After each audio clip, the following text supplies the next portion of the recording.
A man who wants to achieve everything ends up achieving nothing. Board exam के हिसाब से तैयारी कर रहा हूं ना, तो मेरी तैयारी कुछ और चल रही है, कोई और चैप्टर चल रहे हैं, पर जो मिड टर्म में आने वाला सिलेबस है ना, ये कुछ और ही चल रहा है।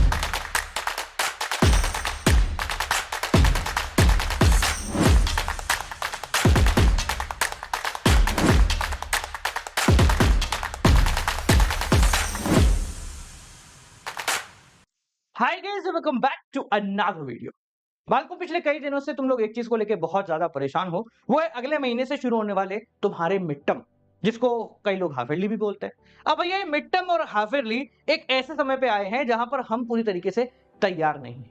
तो आज की इस वीडियो में आपकी इस तैयारी को पूरा करेंगे और मिड टर्म को लेकर एक प्रॉपर ऐसी स्ट्रेटेजी दूंगा जिसको फॉलो कर लिया तो तुम तो 4 चांद पे पहुंच जाओगे, मजा आ जाएंगे, तुमको नंबर भी बहुत बढ़िया मिल जाएंगे। बट उसके लिए इस वीडियो को पूरा देखना। चलिए शुरू करते हैं। देखो, सबसे पहले आप या तो कक्षा 11वीं से हो या फिर कक्षा 12वीं कॉमर्स से हो। अगर आप क्लास 11 से हो तो आपको दिमाग लगाना ही नहीं है भैया, ये तो मस्ट है, करना ही करना है, देना ही देना है। इसके नंबर भी जो है आगे फाइनल रिपोर्ट कार्ड में काउंट होने वाले, तो पूरी शिद्दत पूरी ईमानदारी से देना है। बट जो हमारे कक्षा 12वीं वाले बालक है ना, इनके दिमाग बहुत ज्यादा घूम रहे। इनको और मेरे को, अपन दोनों को ये बात तो पता है कि भैया कक्षा 12वीं में बोर्ड एग्जाम ही फाइनल होता है और स्कूल में होने वाला mid term, half yearly, pre board, इनके नंबर कहीं भी नहीं जुड़ते।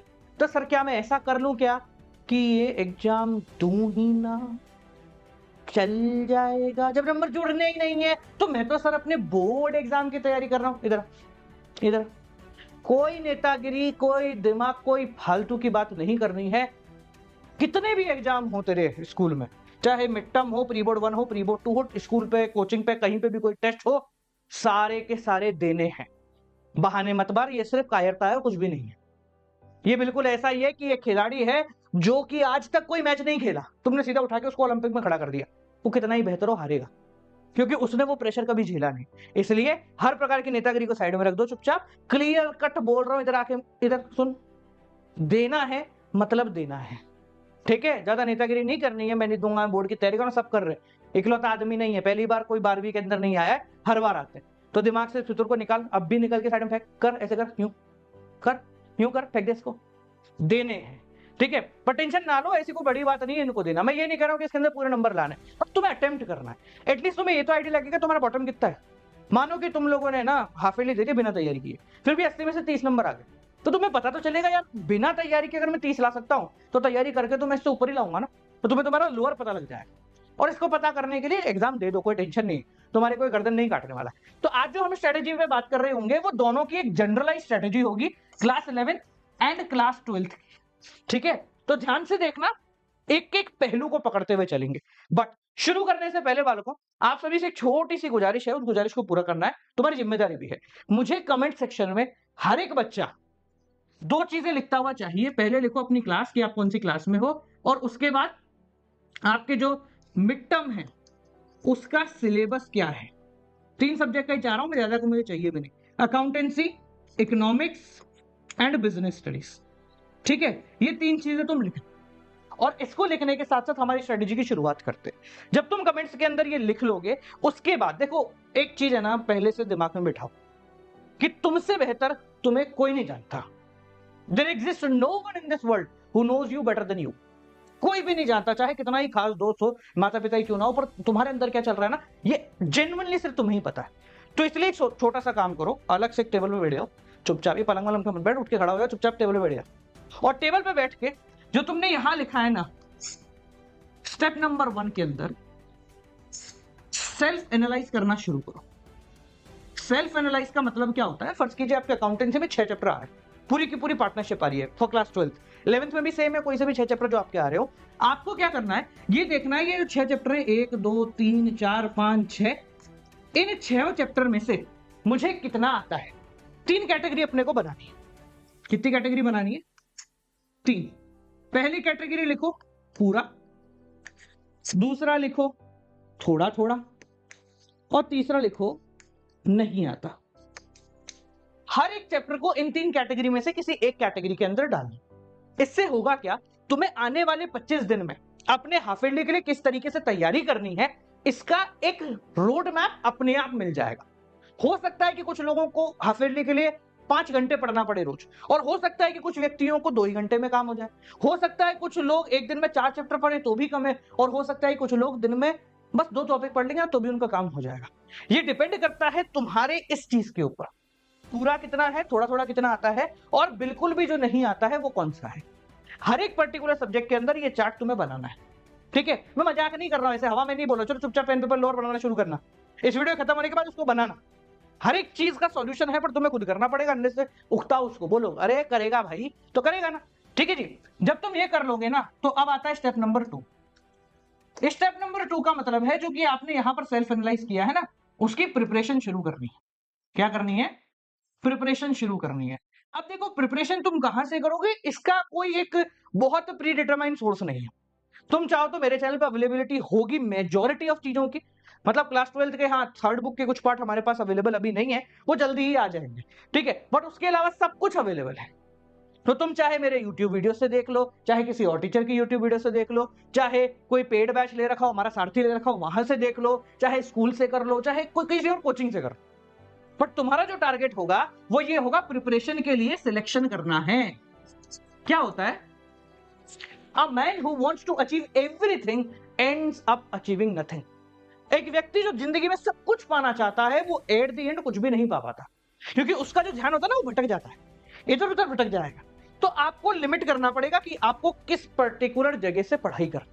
मैं पहले टीचर की बात कर रहा हूं, फिर रिसोर्सेज की बात करेंगे, ठीक है। तो कौन से पर्टिकुलर टीचर से आपको पढ़ना है, या कौन से पर्टिकुलर सोर्स से आपको पढ़ना है, ये आपको अगले 1-2 दिन के अंदर डिसाइड करना पड़ेगा, ठीक है। डिसीजन मिल गया, तो उसके बाद स्टेप नंबर 3 जो है ना, वो इससे भी ज्यादा क्रूशियल है। वो है तुम्हारे अवेलेबल रिसोर्सेस। अवेलेबल रिसोर्सेस, देखो क्या होता है, आज की जो दुनिया है वो अपने माता पिता वाली दुनिया से बाहर निकल चुकी। उनके समय में क्या होता था, उनको हर एक सवाल का जवाब ढूंढना पड़ता था। आज हमारे पास जवाब पहले है, सवाल बाद में, सब चीजें हमारे पास अवेलेबल है। और इससे एक बहुत बड़ी प्रॉब्लम जनरेट हो रही है।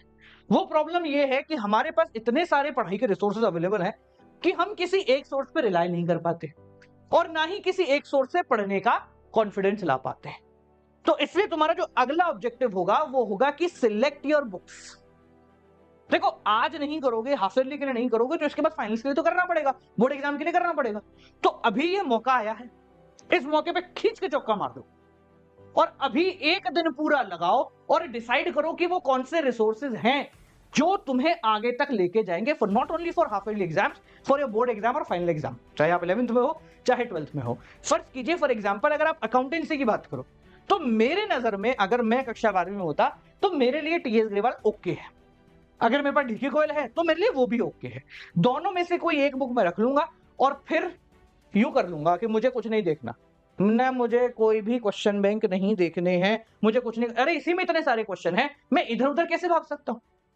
समझ में आ रही है मेरी बात? अगर इकोनॉमिक्स की बात करें तो इकोनॉमिक्स में तुम्हें क्या करना है, कोई एक बुक सिलेक्ट कर लेनी है। याद रखो, बुक ऐसी होगी जो तुमको सॉल्यूशन दे, जो तुम्हारे जड़ रूट कॉज जो होती है ना परेशानी की, उसको खत्म कर दे, ठीक है। ऐसा नहीं कि सर इतनी मोटी बुक है, हम पढ़े जा रहे समझ में ज्यादा कुछ आ नहीं रहा, बस कवर अच्छा है, ऐसी वाली किताब को नहीं करना है। Try to use a book जो कि तुम्हें समझ में आए, ठीक है। इसके लिए हमने पहले से एक जुगाड़ करके रखा हुआ है, ये रहा 11th and 12th class both, ठीक है, दोनों के लिए कर रखा है।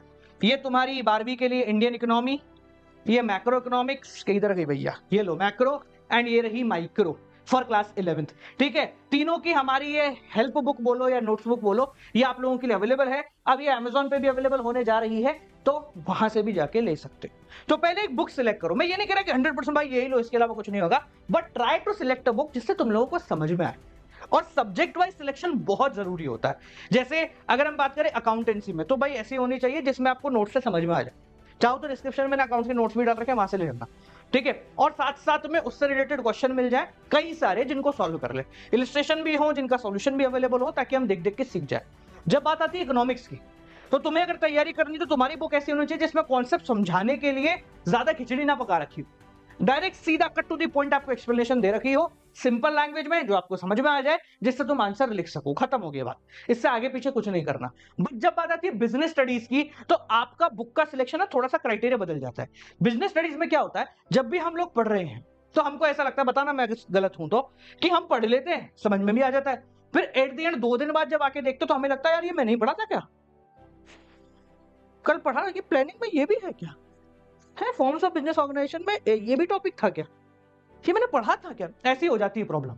ठीक है, तो इसके सॉल्यूशन निकालना सीखो। जैसे हमने एक सॉल्यूशन निकाल रखा है क्लास 12th के लिए, ये देखो, ये वो सॉल्यूशन है जिन लोगों को दिख रहा हो, ये क्या है देखो दिखाता हूं। जैसे हमने कहा ना कि हम भूल जाते हैं, तो इसी वजह से ये 1st to 6th चैप्टर का है।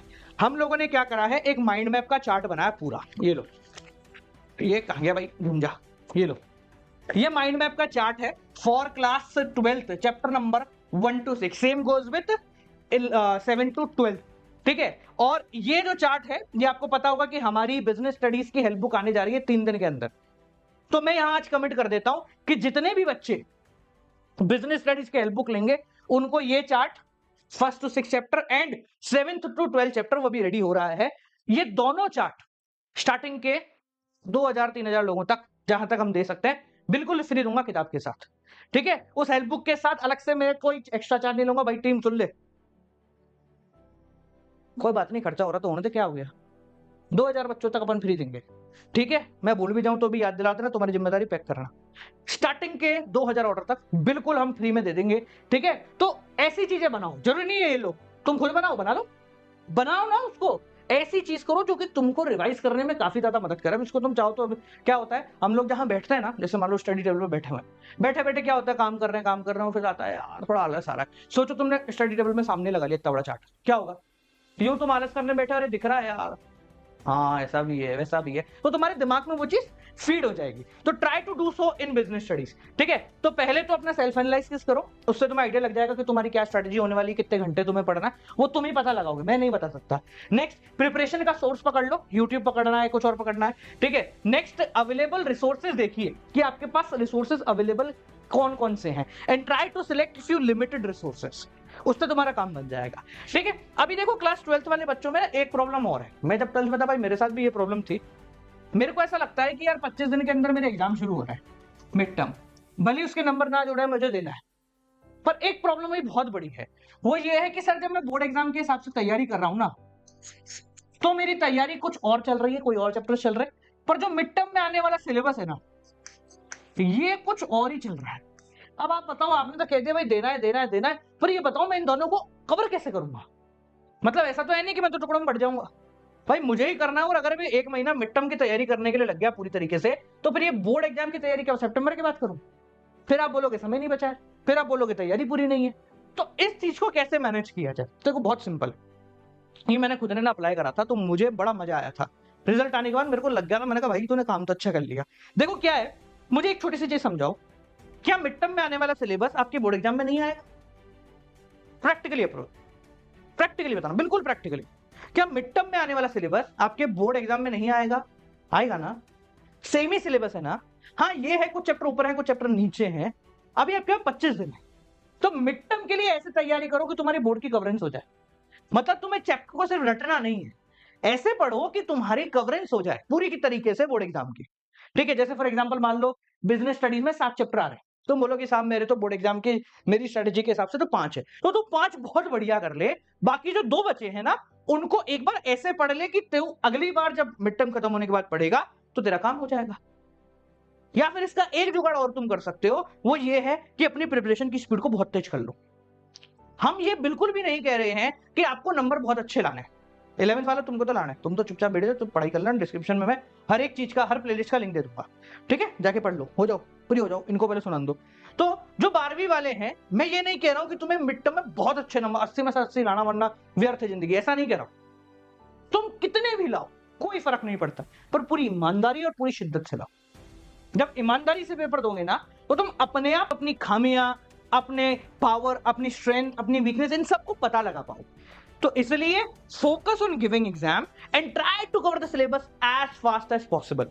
ठीक है, अब जाने से पहले तुम लोगों को एक बहुत प्यारा सा तोहफा और दे जाता हूं मैं, बता दूं? चलो ठीक है, बड़ी ही जल्दी हम लोग स्टार्ट करने जा रहे हैं चैप्टर वाइज एमसीक्यू।